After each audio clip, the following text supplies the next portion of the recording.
Bonjour à toutes et à tous et bienvenue sur Motorsport Gigantoraptor. Aujourd'hui, nous allons parler de la spéciation. Mais alors, la spéciation, qu'est-ce que c'est? Je sais. Oui, j'ai compris. Je sais. C'est bon, Julien, j'ai compris. Maintenant, peux-tu nous dire ce que tu sais de... Je sais. Julien! Oui? Peux-tu nous dire, s'il te plaît, ce que tu sais de la spéciation? Non, en fait, j'en ai aucune idée. C'est pour ça que je suis là. Je sais. Peux-tu, s'il te plaît, nous dire ce que tu sais de la spéciation? Alors c'est quand Dieu, il trouve le monde un peu vide, donc il fait apparaître une nouvelle espèce. J'ai pris en compte ton argument téléologique et finaliste, mais je doute que cet épisode ne soit fait pour débattre. Mais j'en ai marre, moi! Essaye de voir le côté positif de mes arguments. C'est pas pour te vexer, mais il y en a pas des masses. Bon, mais c'est pas ce que j'ai dit. La spéciation, l'apparition d'une nouvelle espèce. En quelque sorte, mais il n'est pas très prudent d'un point de vue scientifique. J'ai eu raison, tu as avoué que j'ai eu raison. J'ai eu raison.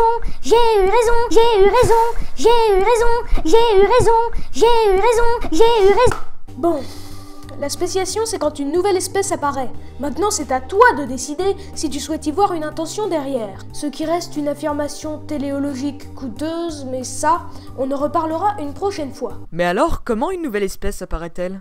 Afin d'illustrer le phénomène, nous allons prendre un exemple classique. Mais tout d'abord, définissons le terme espèce. Dans la classification phylogénétique du vivant, l'espèce est le taxon de base. Par espèce, on désigne un ensemble d'êtres vivants pouvant se reproduire entre eux, qui engendre alors une descendance viable et féconde dans la majorité des cas, et qui partagent de très nombreuses caractéristiques anatomiques et comportementales.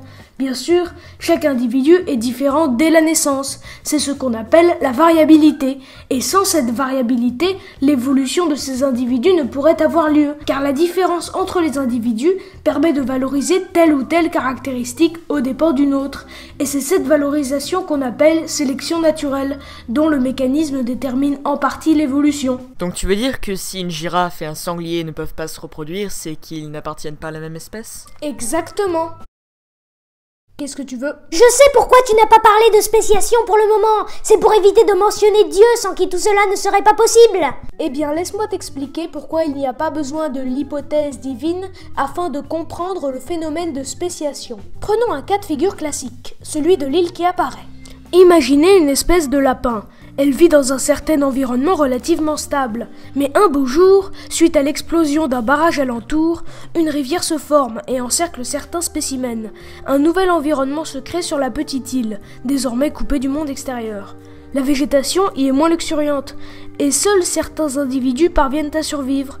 Au fil des générations, la capacité de rester petit et à mieux conserver la nourriture est avantagée, et les lapins de l'île nouvelle deviennent, génération après génération, de plus en plus petits. Imaginez maintenant que, un siècle plus tard, dans le cadre d'une politique de grands travaux, le barrage soit reconstruit et que l'île, auparavant coupée du monde, redevienne la petite colline qu'elle était avant l'invasion des eaux.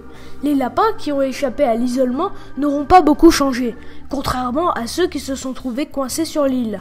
Or, surprise, les deux espèces de lapins ne peuvent se reproduire ensemble. Les lapins qui ont vécu sur l'île n'appartiennent plus à l'espèce dont ils sont issus, comme en témoigne le fait qu'ils ne puissent pas se reproduire avec les premiers. Et voilà comment apparaît une nouvelle espèce. Que je sache, nous n'avons pas eu besoin d'invoquer une seule fois l'idée de création divine. Mais qui te dit qu'un créateur n'est pas à l'origine de tout cela? Rien du tout, donc j'ai raison. Mais je n'ai jamais dit que Dieu n'existait pas. Je n'en sais rien. En revanche, j'ai dit et je confirme que l'hypothèse de création divine est inutile afin d'expliquer le phénomène de spéciation. Bref, on en reparlera une prochaine fois. En attendant, merci d'avoir regardé. J'espère que ce travail vous aura intéressé. N'hésitez pas à partager la vidéo si vous l'avez appréciée et à faire des suggestions dans les commentaires. Avant de nous quitter, je tiens à promouvoir une petite chaîne YouTube que j'ai trouvée sur internet et qui, je pense, mérite 100 fois plus d'abonnés qu'elle n'en a actuellement. Il s'agit de la chaîne YouTube des Dinosaures de France. Une chaîne YouTube qui parle principalement de la faune du Mésozoïque, des dinosaures, des reptiles marins, des ptérosaures, etc., et surtout ceux qui vivent en France. Il s'agit là d'un sujet très intéressant et je pense qu'il vous plaira à tous. Et à bientôt sur Motorsport Gigantoraptor.